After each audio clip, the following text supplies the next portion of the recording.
j'ai le plaisir de recevoir l'économiste Zouheir Lardissi, vice-président du Centre africain des études stratégiques de la digitalisation. Zouheir Lardissi, bonjour. Merci d'être avec nous ce matin. Merci pour l'invitation. Alors, Merci beaucoup pour l'invitation. La première question que j'ai envie de vous poser, c'est cette lettre de cadrage, est-ce qu'elle est davantage un document budgétaire ou un document politique à quelques semaines des élections législatives ? Très difficile, la vérité, de se prononcer. C'est une loi de finances de fin de mandat. Donc, on sait très bien qu'aujourd'hui, la lettre de cadrage va permettre, bien sûr, d'avoir un retour des différentes, on va dire, départements gouvernementaux, puis par la suite un arbitrage jusqu'à une semaine avant les élections. Mais par contre, le vote de cette loi, la présentation de cette loi de finances ne sera que vers le 20 octobre, donc probablement avec un nouveau gouvernement. Donc, on est entre les deux. Je pense qu'il y a bien sûr toute on va dire, la technostructure de l'État qui continue à fonctionner et qui, de toute façon, travaille sur les différentes prévisions, indications, etc. Et bien sûr, il y a aussi un certain nombre de paris politiques parce que l'objectif de cette loi de finances, c'est de, en même temps, continuer à investir sur les infrastructures en prévision de la Coupe du Monde 2030, mais également continuer à investir sur l'État social et essayer de préserver les équilibres budgétaires. Donc, il y a un peu des deux. Donc, il y a l'aspect technocrate, mais il y a aussi un peu de politique dans la préparation de cette mode de cadrage. D'accord. Et on sait justement que les grands chantiers doivent continuer, quelle que soit la future majorité. Alors, est-ce que c'est une manière de sanctuariser les grandes orientations stratégiques du Royaume ? Je pense que de toute façon, les grandes orientations sont aujourd'hui, de manière globale, sanctuarisées. On sait qu'il y a aujourd'hui des échéances importantes pour le Maroc qu'on doit respecter. C'est l'État, c'est pas le gouvernement qui doit les respecter. Maintenant, il faut juste aussi noter que le futur gouvernement a toujours la possibilité, à travers des lois de finances rectificatives ou à travers un recadrage, d'intervenir pour changer certaines priorités ou mettre l'accent sur un certain nombre de budgets plutôt que sur d'autres. Mais en tout cas, ça fait partie de la continuité de l'État et des institutions qui font partie un peu des acquis sur les dernières années au niveau politique au Maroc. Maintenant, ce qu'il faut aussi prendre en considération, c'est que ces chantiers sont aujourd'hui de toute façon des chantiers importants pour l'avenir du Maroc. Donc, qu'on parle de l'État social ou qu'on parle des investissements en infrastructure, c'est des chantiers qui sont fondamentaux pour la réussite du Maroc de demain. Et justement, est-ce que du coup ces objectifs sont crédibles alors que les besoins de financement restent très très élevés ? C'est la vraie problématique. Donc effectivement, ce qu'on constate, c'est qu'on veut en même temps dépenser plus parce qu'il y a des projets d'investissement. On veut aussi quelque part donc dépenser aussi sur tout ce qui est social. Donc prolongement de l'investissement, prolongement des dépenses. Mais en même temps, on veut maintenir des équilibres budgétaires à des niveaux, on va dire, acceptables par les institutions internationales. Donc, moi, je pense que à un moment, le but, c'est pas de parler de chiffres et d'équilibre. C'est vraiment de voir comment chaque dirham dépensé, chaque budget dépensé, d'abord soit efficace en termes d'exécution, donc que l'exécution se passe de manière efficace et surtout qu'il ait un impact sur les citoyens. C'est, à mon avis, tout l'enjeu de ce budget, au-delà des chiffres. Je pense que ça va être très difficile de tenir le déficit budgétaire qui est annoncé, notamment sur la base d'hypothèses qui sont pas forcément, qui restent très optimistes. Donc, on parle d'un baril à $70, on parle d'une récolte céréalière à 70 milliards de quintaux. Donc, on est sur des hypothèses qui restent plus ou moins optimistes. Les évolutions actuelles et en tout cas qu'on voit au niveau du Moyen-Orient, ce qu'on est en train de voir historiquement sur les récoltes céréalières au Maroc avec l'effet de la sécheresse qui est devenu quasi permanent, hors quelques années de bonnes récoltes, fait que ça reste quand même des hypothèses très optimistes pour pouvoir maintenir ce déficit budgétaire. Donc, moi, je pense que c'est très optimiste. Il est question peut-être à mon sens, de définir où est-ce qu'on va trouver les bonnes économies, parce qu'en même temps, on renonce à certains types de financements exceptionnels, notamment ce qu'on a appelé les financements innovants. On parle de 15 milliards de dirhams qui étaient prévus dans le budget 2027, auquel cette note de cadrage renonce. Et forcément, il faut trouver ces renoncements, il faut aller les trouver ailleurs. Donc, tout l'enjeu, ça va être de manière opérationnelle, comment arriver à atteindre ce déficit budgétaire dans un contexte qui reste très difficile à mon sens.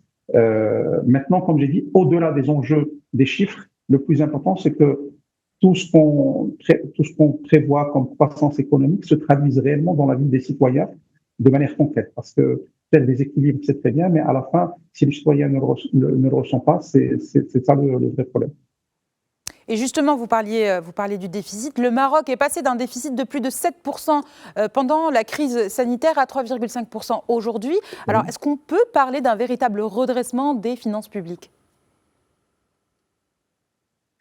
Alors, je pense que l'année 2020 est une année exceptionnelle justement à cause du Covid, donc je pense pas que ce soit l'année de référence.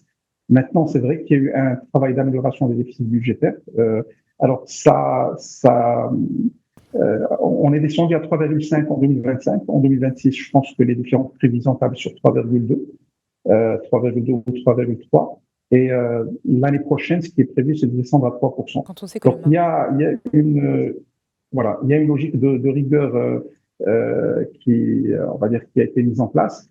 Maintenant, il y a aussi une conjoncture, donc une croissance exceptionnelle sur cette année et sur l'année dernière, et également un certain nombre de recettes exceptionnelles qui justifient en fait cette baisse. Il ne faut pas oublier que le Maroc a recouru à des financements innovants en cédant une partie des actifs, notamment immobiliers, à des acteurs, à des institutions, et en les passant en location. Donc, ces financements innovants ont permis aussi de justifier une partie de cette réduction des déficits.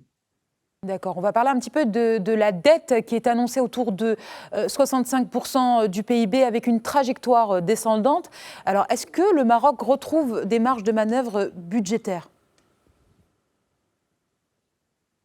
Je pense effectivement, aujourd'hui, on est arrivé à descendre de 70 pratiquement de dette publique à 65 prévus l'année prochaine, 66 cette année, selon les derniers chiffres. Maintenant, il faut juste se dire, bon, bien sûr, d'un point de vue vis-à-vis des institutions internationales, ça permet d'avoir une certaine flexibilité, mais je pense que ce qui est important, c'est aussi de comprendre qu'il y a eu aussi un transfert d'une partie de la dette vers les établissements publics. Donc, l'idée, c'est aussi de voir la dette globale de l'État, qui inclut aussi bien la dette du Trésor que la dette des établissements publics. Très bien. Alors, rail, LGV, dessalement, barrage, Coupe du Monde 2030, santé, université.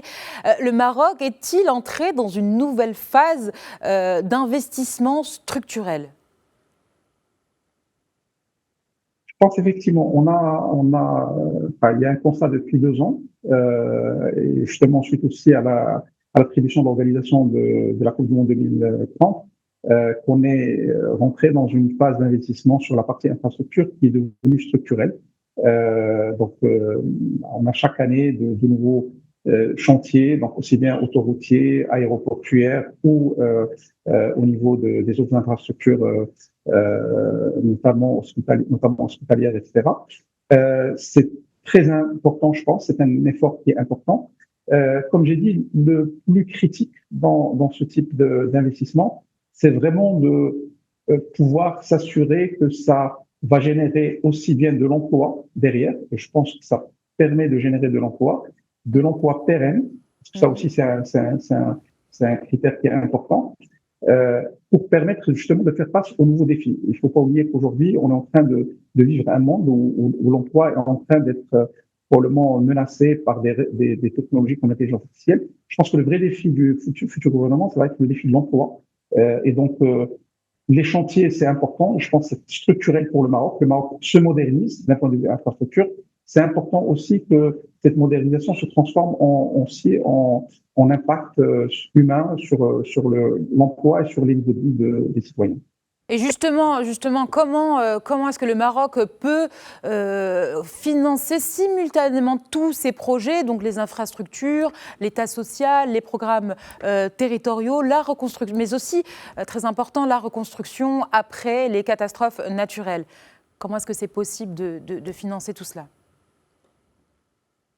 Clairement, c'est un défi. Aujourd'hui, l'avantage, c'est que on a un certain nombre d'abord, on a une crédibilité de plus en plus importante. On a atteint l'investment grade au niveau de plusieurs agences de notation, ce qui veut dire que la dette marocaine devient crédible. Donc, il y a le recours à la dette, qui est une possibilité.